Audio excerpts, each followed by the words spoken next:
Assalamu alaikum wa rahmatullahi wa barakatuh. I hope everyone's able to hear me. Bismillahir Rahmanir Rahim. Alhamdulillah. Alhamdulillah alladhi khalaqa al-insan fi ahsani taqweem. Alhamdulillah alladhi hadana ila siratin mustaqim. Alhamdulillah alladhi arsala ilayna rahmatan lil alameen. والصلاة والسلام عليه على رحمة العالمين خاتم الأنبياء المرسلين وعلى آله وصحبه أجمعين أما بعد قال الله سبحانه وتعالى في القرآن الكريم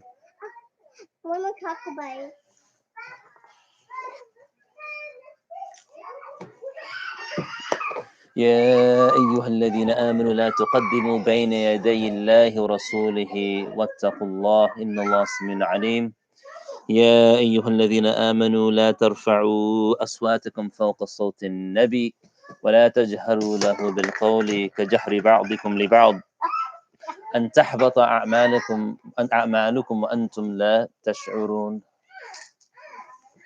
صدق الله العظيم. We had the opportunity last week to begin by spending some time understanding the importance of the rights of individuals, the rights of creation.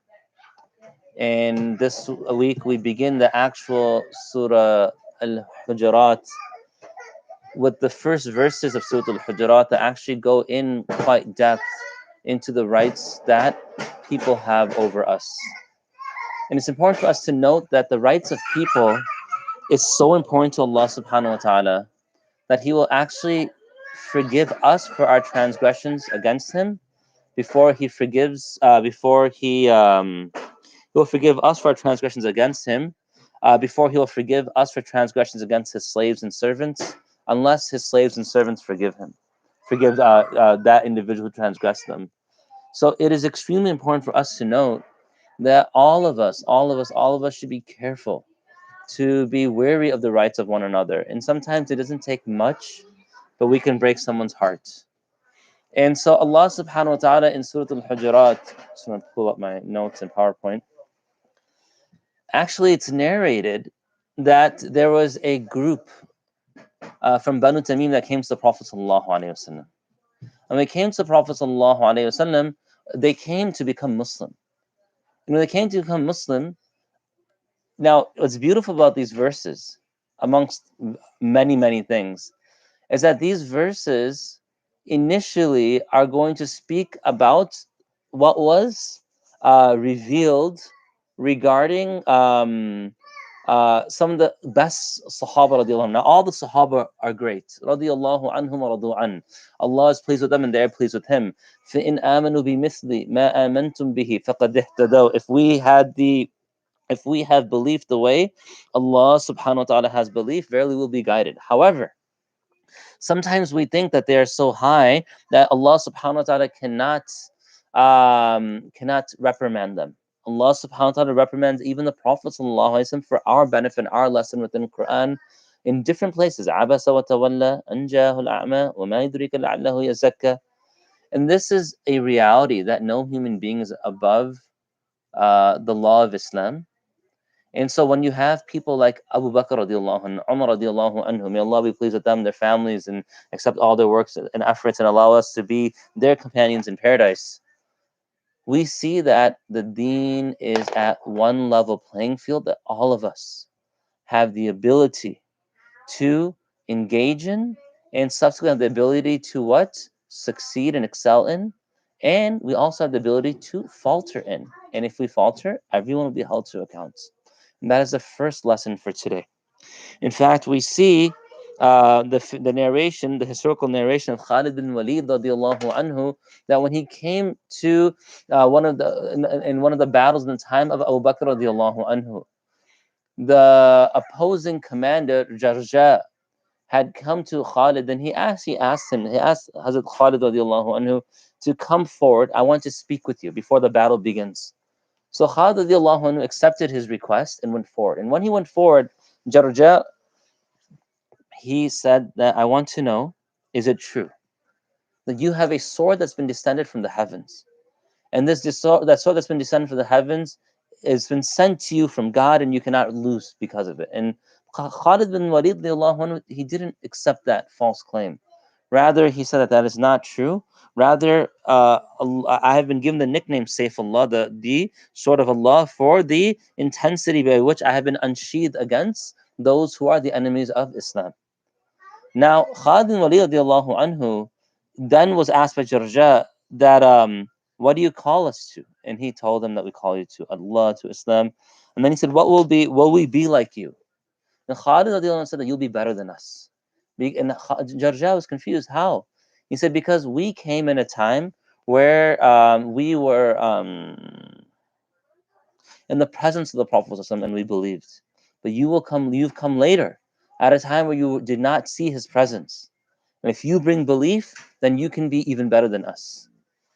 And Jarja actually did become Muslim, and he fought alongside Khalid, who was made shaheed in that battle. And so I want to mention this because don't ever think that, okay, now it's too late. We can never become people of success. No, just because we're not in that early generation, we should actually have gratitude. Because if we're in that early generation, we don't know, perchance we may have fallen in the group that opposed the Prophet ﷺ. Regardless, this initial verse, these initial two verses, what happens? Abu Bakr radiallahu anhu, Umar radiallahu anhu, they begin to discuss who should become the leader from the group of Banu Tamim, from the group of Tamim that came to the Prophet sallallahu alaihi wasallam. Abu Bakr radiallahu anhu, he felt that Qa'qa bin Ma'bad radiallahu anhu should become the leader. Umar radiallahu anhu said, no, Aqra bin Habis radiallahu anhu should become the leader. And they began to go back and forth, back and forth, back and forth. And as they began to go back and forth, one, their voice began to be raised above the Prophet sallallahu alaihi wasallam. Two, they were putting their opinions ahead of the Prophet sallallahu alaihi wasallam. And so when this occurred, Allah subhanahu wa ta'ala revealed the verse, Ya ayyuhalladhina amanu la tuqaddimu bayna yaday Allahi wa rasulih. Do not go ahead. Do not proceed. Do not go ahead of Allah Ta'ala and His Messenger sallallahu alayhi wa sallam. Wattaqullah, have taqwa of Allah. Inna Allah samina alim. Allah hears everything and He knows everything. Now, what's interesting over here is because لا تقدموا بين يدي الله. بين يدي in the Arabic language, between the two hands, it means in front of someone. You cannot come in front of Allah. When you're talking about physical realities, that's not going to happen. So how does this work? وَبَيْنَ يَدَيْ الرَّسُولِ. How do we come ahead of the Prophet ﷺ, where the Prophet ﷺ is in Medina to Munawwar, we're across the world, and this is a revelation for all times. The reality is that it does not restrict itself to going physically ahead of the Prophet ﷺ. Rather, it refers to also putting our opinions and our way ahead of what Allah subhanahu wa ta'ala and His Prophet ﷺ have commanded us towards. In fact, we should be wary that when these rules have been established, we take those rules in their reality, but we also take the benefit of those rules and apply it to our lives and our families. None of us should precede the Prophet ﷺ in anything. And this applies also to our parents, our teachers, so on and so forth. To the extent that Abu Darda radiallahu anhu is actually reprimanded for walking in front of Abu Bakr radiallahu anhu. Abu Darda radiallahu anhu was a great Sahabi, and he's from the early companions, but no one is greater than Abu Bakr radiallahu anhu in the level of companionship. Thus, from the actual practical applications, we learn لا تقدموا بين يدي الله ورسوله, that also when it comes to people of position in front of us, our teachers, our elders, our parents, we do not precede them. Now, this is not worship of them, but this is a display of respect towards them. So when we walk with, now I'm going to be honest, the Prophet ﷺ did not like people to all walk behind him. He did not like that. He did not encourage that. And he would actually tell some of the Sahaba to go ahead and someone would remain behind and some would stand with him. Why? Because he wanted to maintain his position of being a human being amongst human beings, though he was a messenger of Allah sallallahu alaihi wasallam.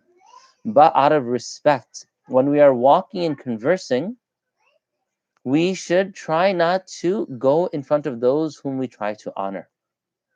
Meaning, we don't go ahead of our parents. If we're walking with our parents and we want to open the door for them, then we should walk at par with them. And as we get closer, we rush to the car door and we open the car door for them. When we're walking with our teachers, we walk at par with them. We speak with them. But to what benefit will it bring if we walk ahead of them? They're speaking to us, now we can't hear them properly. And if we speak back, we can't speak to them. So we should walk in line with them or slightly behind them.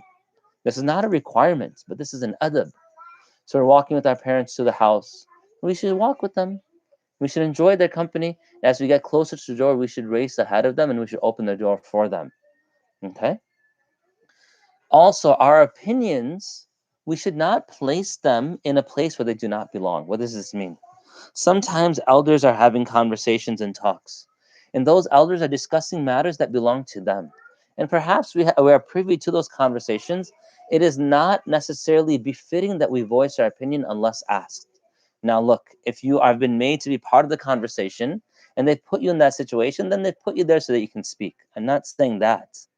But if it is unwarranted opinion, then sometimes it's better to remain silent to allow the elders to speak. And I'll give an example for this. This is a very, very recent example. My aunt passed away 2 days ago. May Allah have mercy upon her. May Allah grant her Jannah. She passed away from COVID-19. So may Allah make her amongst the shuhada. And may Allah subhanahu wa ta'ala, and she passed away in Ramadan, grant her his mercy. Now, she passed away 2 days ago. And so that night, shortly after she passed away, there was a Zoom call with different family members in preparation for her burial. And so my uncles and my parents were on there, my uncles, my aunts, everyone was on there, older cousins, etc. And they were speaking, and they were sort of discussing, okay, close her eyes and hold her eyes shut because if rigor mortis sets in, they will not stay closed. But they weren't speaking much about the jaw and then tying the feet together and jaw, because when a person passes away, you actually tie their jaw shut. So if the jaw is open and they pass away, rigor mortis will set in and it'll become stiff in that position. You won't be able to close it later. Same thing for the feet. They should be tied, bound together. So I was waiting to hear this, waiting to hear this. No one was mentioning this. They only kept mentioning the eyes. So finally, I started to speak up, and then someone cut in from one of my elders. So I just got quiet again. Then my sister messaged me from the side saying, "Speak up if you have something to say." And I was waiting, okay, what's going to be the proper time, proper time, proper time? But I was trying to have respect for those individuals there. If they were not going to address it, I was going to step in. Alhamdulillah, after a few minutes of just waiting, trying to give due deference and respect to my elders, then one of my uncles mentioned, also make sure that you make sure her jaw is shut closed and that her feet are bound together, lest that rigor mortis set in and she becomes stiff in that position. And alhamdulillah, it was taken care of. Now, could I have jumped in? Yes, I could have jumped in. Could I have mentioned it? Yes, I could have. And by position of being someone who studied in my family, is it my responsibility? Yes, it is. But it's also my responsibility to balance between the two. And by balancing, giving them the opportunity, what it did was it allowed for them who had position of age, and I believe of wisdom and piety as well, to step in. And when they did, alhamdulillah, it was taken care of. If it was not taken care of, then it would have been my responsibility to do so. So you have to balance it. Someone you can't say, well, what's the hadith? Does it say wait 2 minutes or 5 minutes? What's the verse of Quran? Does it say let 5 people speak, 10 people speak, then you jump in? No, just use your wisdom. You have to apply sometimes within Islam based upon the parameters that are given. What's the proper application based on practicality and being pragmatic? And at that moment, you sometimes you have to just judge and step in if necessary, or if need be, don't step in yet. And you will know based upon that time, and you will gain that wisdom based upon spending it with people of wisdom, piety, and people of knowledge as well. Now, further, what we see is that when this verse was revealed, the second verse, لا ترفعوا أصواتكم فوق صوت النبي. Oh wait, you guys can't see my screen. Sorry, I'm putting my PowerPoint up as if you can see my screen. You guys see no problem if you can't see my screen. Allah Ta'ala mentions لا ترفعوا أصواتكم فوق صوت النبي. Don't raise your voice above the voice of the Prophet sallallahu alaihi wasallam. When this was mentioned, Allah Ta'ala He mentions the reason. Now, sometimes Allah Ta'ala will mention the reason for a verse, and sometimes He will not mention it. لا تقدموا بين يدي الله ورسوله واتقوا الله إن الله سميع عليم. Allah doesn't mention there why. But in those cases, we apply the position of being an abd, an ama to Allah subhanahu wa ta'ala, and we do what Allah asks us to do, though it may not make sense or we might not have complete understanding. And sometimes, like in the second verse, Allah subhanahu wa ta'ala, He mentions what? لا ترفعوا أصواتكم فوق صوت النبي. Do not raise your voice above the voice of Prophet sallallahu alaihi wasallam. ولا تجهروا له بالقول كجهر بعضكم لبعض. And don't speak loud when you're speaking to one another. Don't speak loud when speaking to him, excuse me, like when you speak to one another. أن تحبط أعمالكم وأنتم لا تشعرون. Perchance your deeds can be completely void. تَحْبَتَ أَعْمَالُكُمْ. There are certain places in Quran and Hadith when this is mentioned, certain activities that people can do, and perhaps one week we should devote, or one series we should devote to doing this. Like, what are the acts by which a person's deeds become void, become null? All the deeds can actually go down to zero at that moment. And one of them is لا ترفعوا أصواتكم فوق صوت النبي, violation of this prohibition. Don't raise your voice above the voice of the Prophet صلى الله عليه وسلم. Now, a couple very interesting incidents happen with this. Incident number one. Abu Bakr radiallahu anhu, after this, he began to speak in front of the Prophet ﷺ in a whisper, because he was so worried that if I raise my voice in front of the Prophet ﷺ, that maybe my deeds will be destroyed. Two, Umar bin Khattab radiallahu anhu sometimes would stay so quiet and silent, people would have to actually ask him, can you speak please, to give your opinion. But three, there's another Sahabi named Thabit bin Qais radiallahu anhu. Thabit bin Qais radiallahu anhu, he was a Sahabi of the Prophet ﷺ who naturally had a loud voice. And what did he do? When he heard about this, he actually retreated to his home and did not come to the gathering of the Prophet ﷺ for a period of time. The Prophet ﷺ noticed that some days had passed and Thabit radiallahu anhu was not there. So he asked one of the Sahaba to go check on Thabit. When he came to Thabit, he found Thabit bin Qais radiallahu anhu retreated in his home, and he was weeping.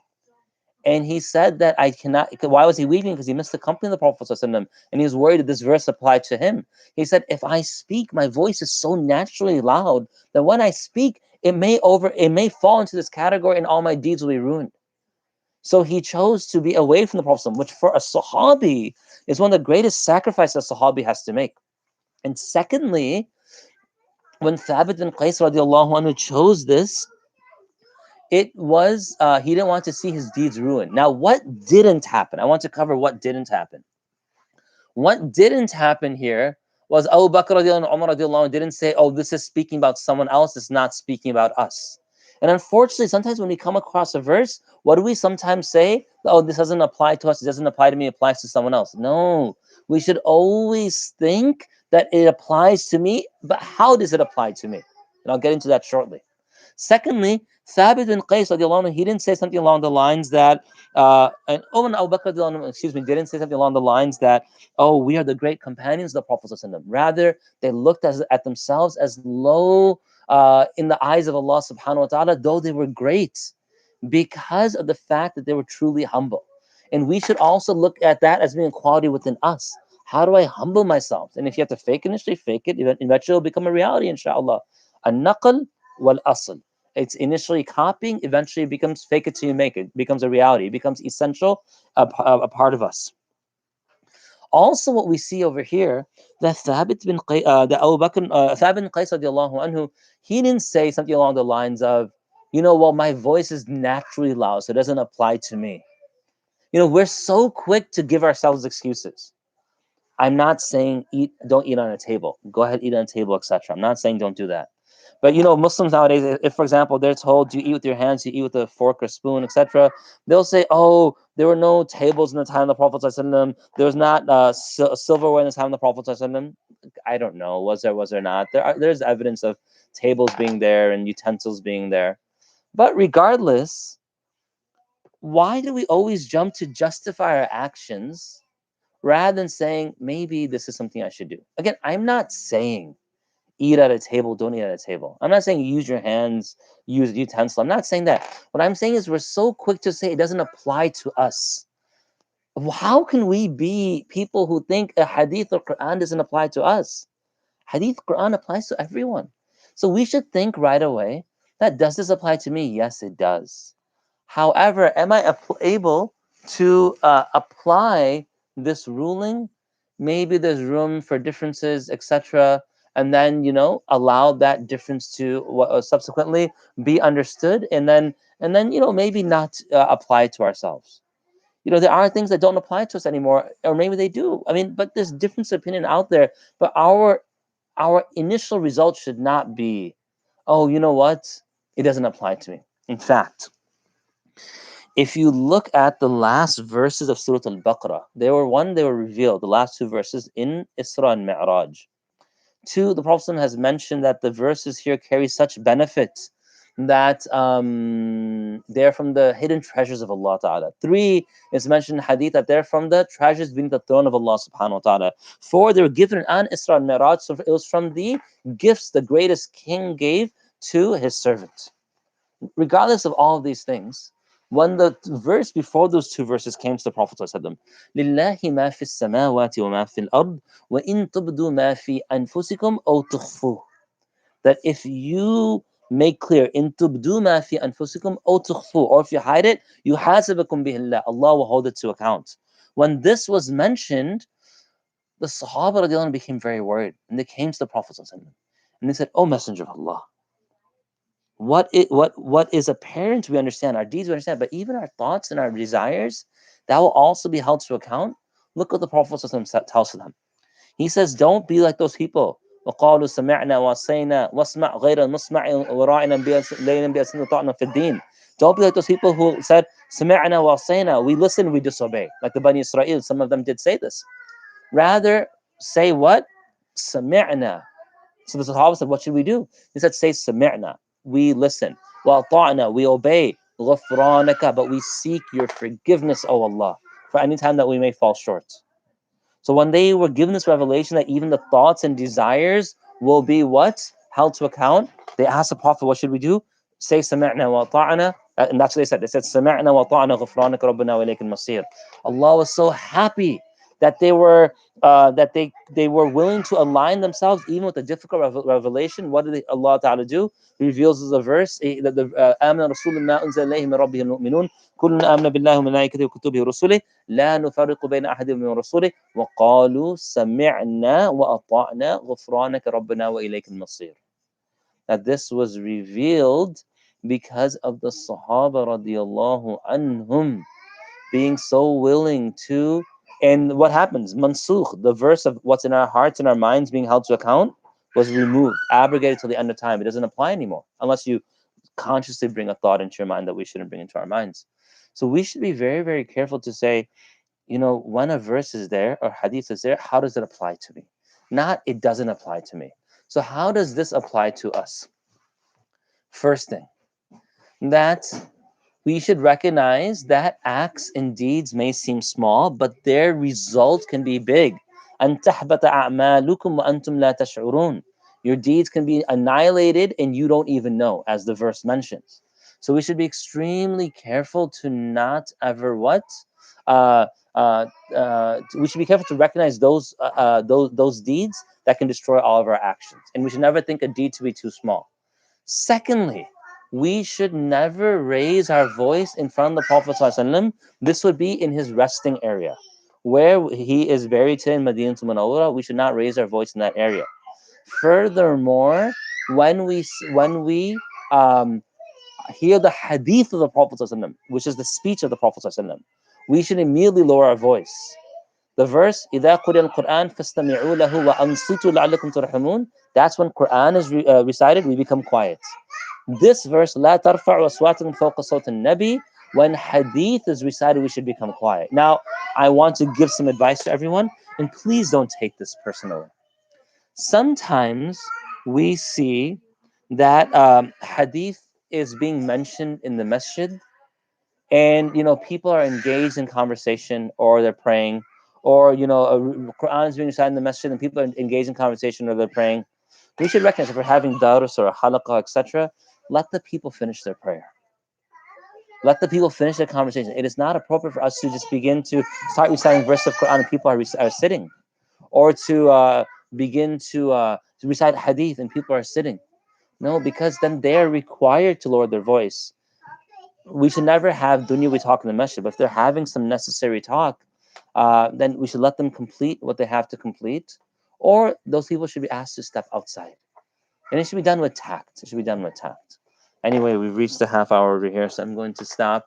I wanted to get to one more verse. Actually, maybe I could just get to one more verse right now. No, you know what? I'm not going to, if I start this, I'm not going to be able to finish this. I have to try to be a little quicker next time, inshallah. We ask Allah tawfiq to be amongst those who are able to follow the commands that are given to us. We ask Allah to protect us from being amongst those who think that commands do not apply to us. And we ask Allah subhanahu wa ta'ala to make us amongst those who we show respect and honor to those people deserving of honor, and even those who may not on the worldly level deserve honor in our eyes, but can subsequently be amongst those in Allah's eyes deserve honor. Wa akhir da'wan, alhamdulillah.